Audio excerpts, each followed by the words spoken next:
بسم اللہ الرحمن الرحیم۔ صرف 5 منٹ کا مدرسہ قرآن و حدیث کی روشنی میں 219واں دن 9 شعبان المعظم۔ نمبر 1 اسلامی تاریخ۔ حضرت سلمان فارسی رضی اللہ عنہ۔ حضرت سلمان فارسی رضی اللہ عنہ اصفہان کے قریب جیان نامی ایک گاؤں کے رہنے والے تھے۔ آپ کے والد وہاں کے سردار تھے جن کا مذہب مجوسیت تھا، اس لیے آگ کی پوجا کرتے تھے۔ حضرت سلمان رضی اللہ عنہ کے والد ان کو کہیں جانے نہیں دیتے تھے۔ ایک مرتبہ ان کا باہر جانا ہوا، انہوں نے گرجا میں عیسائیوں کی عبادت کرتے دیکھا۔ انہیں عیسائیوں کا مذہب پسند آیا اور عیسائیت اختیار کی، مگر دلی اعتبار سے مطمئن نہیں تھے۔ دین حق کی تلاش میں وہ اصفہان سے شام آئے، کچھ عرصہ یہاں قیام رہا، پھر موصل نامی شہر میں پہنچے۔ وہاں ایک پادری کی خدمت میں چند سال رہے، پھر وہاں سے دوسرے شہر نصیبین میں ایک پادری کی خدمت میں رہے، وہاں سے عموریہ نامی شہر میں ایک گرجا میں رہے۔ یہاں کے پادری سے معلوم ہوا کہ عرب میں آخری نبی کے ظہور کا وقت قریب ہے۔ وہاں ایک قافلہ کے ساتھ عرب روانہ ہوئے۔ قافلہ والوں نے دھوکہ دیا اور غلام بنا کر ایک یہودی کے ہاتھ بیچ دیا۔ اس یہودی کے ذریعے مدینہ پہنچے۔ حضور صلی اللہ علیہ وسلم جب ہجرت فرما کر مدینہ تشریف لائے تو حضرت سلمان رضی اللہ عنہ نے اسلام قبول کر لیا۔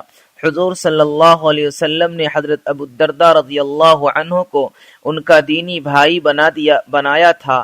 حضور صلی اللہ علیہ وسلم نے فرمایا، جنت 3 آدمیوں کو بہت چاہتی ہے، علی، عمار اور سلمان کو۔ حضرت سلمان رضی اللہ عنہ بہت علم والے تھے، بڑے بڑے صحابہ ان کے علم کے معترف تھے۔ حضرت عمر رضی اللہ عنہ نے ان کو عراق کا گورنر بنایا تھا، لیکن ان کی زندگی میں وہی سادگی باقی رہی جو پہلے تھی۔ حضرت سلمان فارسی رضی اللہ عنہ کا انتقال سن 35 ہجری میں ہوا۔ نمبر 2 اللہ کی قدرت۔ ہدہد۔ اللہ تعالیٰ نے خوبصورت اور عجیب و غریب ہدہد نامی ایک پرندہ پیدا کیا۔ اس کے سر پر خوبصورت سا تاج ہوتا ہے، پر میں بیل بوٹے کی نقش نگاری ہوتی ہے، چونچ ایسی بنائی کہ مضبوط سے مضبوط درخت کو کھود کر اپنا گھونسلہ بنا لیتا ہے۔ عجیب بات یہ ہے کہ اس پرندہ کو اللہ تعالیٰ نے انجینئرنگ کا ہنر دیا ہے کہ کہاں کس زمین کے اندر اور کتنی گہرائی میں پانی ہے وہ بتا دیتا ہے۔ یہ اللہ کی قدرت ہے کہ ایک پرندہ کو انجینئرنگ جیسا ہنر عطا کیا ہے۔ یہی وجہ ہے حضرت سلیمان علیہ السلام کا قاصد ہدہد پرندہ تھا جسے وہ اکثر بیشتر ساتھ رکھتے تھے۔ نمبر 3 ایک فرض کے بارے میں، جماعت سے نماز نہ پڑھنا۔ حضرت عبداللہ بن عباس رضی اللہ عنہ سے کسی نے پوچھا کہ ایک شخص دن بھر روزہ رکھتا ہے اور رات بھر نفلیں پڑھتا ہے مگر جمعہ اور جماعت میں شریک نہیں ہوتا، اس کے متعلق کیا حکم ہے؟ انہوں نے فرمایا، یہ شخص جہنمی ہے۔ نمبر 4 ایک سنت کے بارے میں، بلندی پر چڑھنے اور اترنے پر ذکر۔ رسول اللہ صلی اللہ علیہ وسلم اور آپ کے لشکر کے لوگ جب بلندی پر چڑھتے تو تکبیر یعنی اللہ اکبر، اور جب نیچے اترتے تو تسبیح یعنی سبحان اللہ پڑھتے۔ نمبر 5 ایک اہم عمل کی فضیلت، مسجد بنانا۔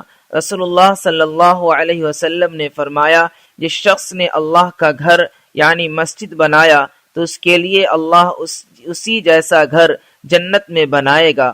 نمبر 6 ایک گناہ کے بارے میں، مسجد میں دنیا کی باتیں کرنا۔ رسول اللہ صلی اللہ علیہ وسلم نے فرمایا، ایک زمانہ ایسا آئے گا کہ لوگ مسجد میں حلقے لگا کر دنیاوی باتیں کریں گے، تم کو چاہیے کہ ان لوگوں کے پاس بھی نہ بیٹھو، اللہ کو ان لوگوں سے کوئی واسطہ نہیں۔ نمبر 7 دنیا کے بارے میں، دنیا کی مثال۔ رسول اللہ صلی اللہ علیہ وسلم نے فرمایا، میرا دنیا سے کوئی واسطہ نہیں، میری اور دنیا کی مثال تو بالکل اس مسافر کی سی ہے جو سخت گرمی میں کسی پیڑ کے سائے میں آرام کرے اور پھر اسے چھوڑ کر چل دے۔ نمبر 8 آخرت کے بارے میں، اہل جہنم کا حال۔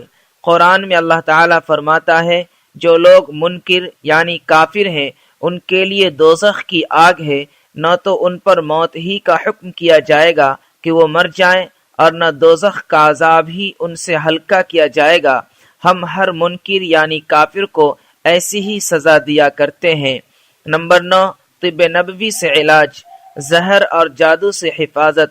رسول اللہ صلی اللہ علیہ وسلم نے فرمایا، جو شخص صبح صبح بغیر کچھ کھائے پیے مدینہ کی 7 عجوہ کھجوریں استعمال کر لے، اس کو نہ تو اس دن زہر سے نقصان ہوگا اور نہ جادو کا اثر ہوگا۔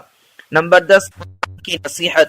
قرآن میں اللہ تعالیٰ فرماتا ہے، اے ایمان والو، مصیبتوں پر صبر کرو، دشمن کے مقابلے میں ثابت قدم رہو، ہر وقت تیار و آمادہ رہو اور اللہ سے ڈرتے رہو تاکہ تم اپنے مقصد میں کامیاب ہو جاؤ۔